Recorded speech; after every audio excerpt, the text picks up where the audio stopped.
Once there was a small town nestled in the woods, surrounded by a thick fog that never seemed to lift. The locals whispered of strange occurrences and unexplained disappearances, but most dismissed their stories as mere superstition. One night, a group of teenagers decided to explore the woods, eager for a thrill. They laughed and joked as they made their way deeper into the dense forest, unaware of the danger lurking just beyond their line of sight. As they approached an old abandoned cabin, they felt an eerie chill run down their spines. The windows were shattered, the door hanging off its hinges, and the air was thick with the scent of decay. They cautiously stepped inside, their flashlights illuminating the dust-covered interior. Suddenly, they heard a loud creaking sound, followed by an ear-piercing scream. Terrified, they turned to run, but the door slammed shut, trapping them inside. As they frantically searched for a way out, they heard footsteps approaching, slow and deliberate. They huddled together, their hearts pounding in their chests, as a figure emerged from the shadows. It was a tall, pale man, with sunken eyes and razor-sharp teeth. He smiled wickedly, revealing a mouthful of rotting flesh, and reached out to grab them. The teenagers screamed and fought back, but the man was too strong. One by one, he dragged them off into the darkness, their cries echoing through the cabin. The next morning, the townspeople found the cabin empty and abandoned, the only evidence of the teenagers' presence being their discarded flashlights and backpacks. From that day on, no one ever ventured into the woods again, and the legend of the Pale Man became just another cautionary tale in the town's long history of horror. Deep in the heart of the Appalachian Mountains, there was a small town called Ravenwood. The town was surrounded by dense forests and steep mountains, and its residents were known for their peculiar ways. The locals often spoke of strange occurrences and supernatural beings lurking in the shadows, but most outsiders dismissed their stories as mere folklore. Little did they know that there was more truth to these legends than they ever imagined. The story begins with a family of 4 who moved to Ravenwood from the city, seeking a simpler life. John, the father, was a writer, and his wife, Sarah, was an artist. They had 2 children, a boy named Jack and a girl named Lily. As soon as they arrived, they were greeted by the friendly townsfolk, who welcomed them with open arms. But as time went on, strange things began to happen. The family would often wake up in the middle of the night to strange noises, and they would catch glimpses of shadowy figures lurking outside their home. At first, they tried to dismiss these occurrences as mere coincidence, but as they continued to happen, they couldn't ignore them any longer. One night, as they were sleeping, they were awoken by a loud banging on their front door. John cautiously approached the door and slowly opened it, but there was no one there. However, as he turned to go back inside, he saw a figure darting through the woods. From that night on, the family began to experience even more terrifying events. They would wake up to find their belongings scattered around the house, and strange symbols etched onto their walls. The children began to see apparitions in their dreams, and Sarah's paintings began to take on a dark, ominous tone. One day, as John was researching the history of the town, he stumbled upon an old manuscript in the local library. It told the tale of a witch who had been burned at the stake in the early 1800s, and how her curse still haunted the town to this day. John knew that he had to find a way to break the curse, so he enlisted the help of the town's oldest resident, an elderly woman named Miss Esther.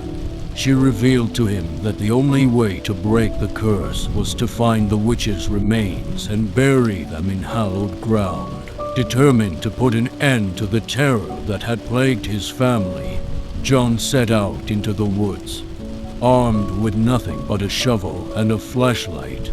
As he made his way deeper into the forest, he heard the sound of whispers and footsteps behind him.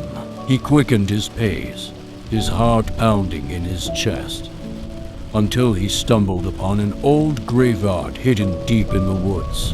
In the center of the cemetery stood a lone grave, marked only by a crude wooden cross.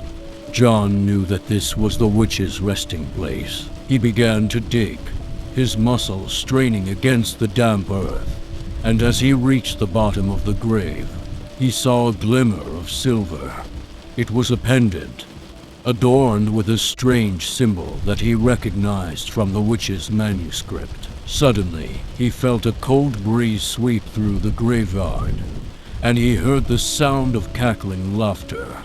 He turned to run, but he was surrounded by shadowy figures, their eyes glowing red in the darkness. John closed his eyes and muttered a prayer, hoping that he would make it out alive.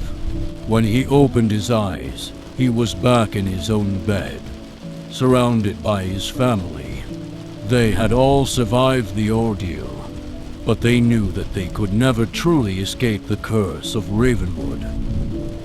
In the small town of Millville, there was a grand old mansion that sat atop a hill overlooking the entire town. The mansion had been in the town for as long as anyone could remember, and the stories that were told about it were as numerous as they were chilling. The mansion was said to be cursed, haunted by the spirits of its former inhabitants. The stories ranged from the mundane, such as footsteps in the hallway, to the macabre, such as the sound of blood-curdling screams coming from the basement. Despite the rumors, the mansion had always remained empty, as no one was brave enough to take on the burden of living in a haunted house. That was until the Wilson family moved into town.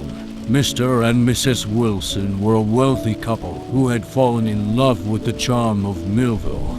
They had 2 children, a son named Michael and a daughter named Emily.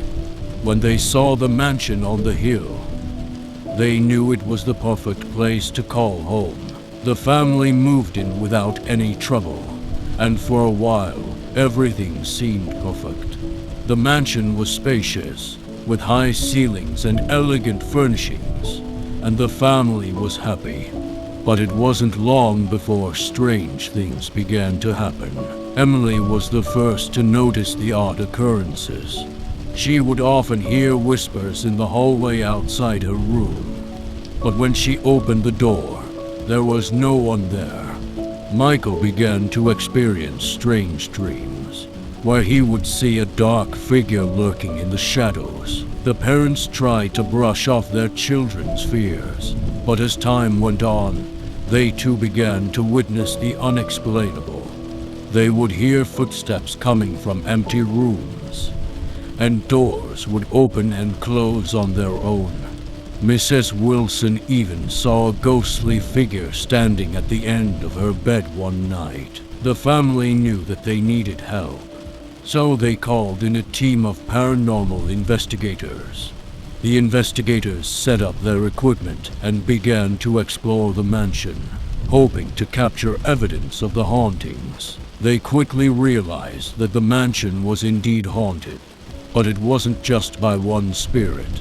The mansion was home to several ghosts, all of whom had met with violent and tragic ends. One of the ghosts was a woman who had died in a fire that had consumed the mansion over 100 years ago. Another was a man who had hung himself in the attic. And then there was the little girl who had drowned in the bathtub. The investigators knew that they had to find a way to help the ghosts move on. But it wouldn't be easy. The ghosts were angry and vengeful, and they had no intention of leaving their home. One night, as the family was sitting down to dinner, They heard a loud crash coming from the attic. Mr. Wilson went to investigate, and when he opened the door, he saw a ghostly figure hanging from the rafters. The family knew that they had to act fast, so they called in a team of priests to perform an exorcism. The priests worked tirelessly for days, performing prayers and rituals to help the ghosts move on. Finally, on the fourth day, there was a sudden silence. The ghosts had finally left the mansion, and the family was able to breathe a sigh of relief. They knew that they would never forget the horrors that they had experienced, but they were glad to finally have their home back.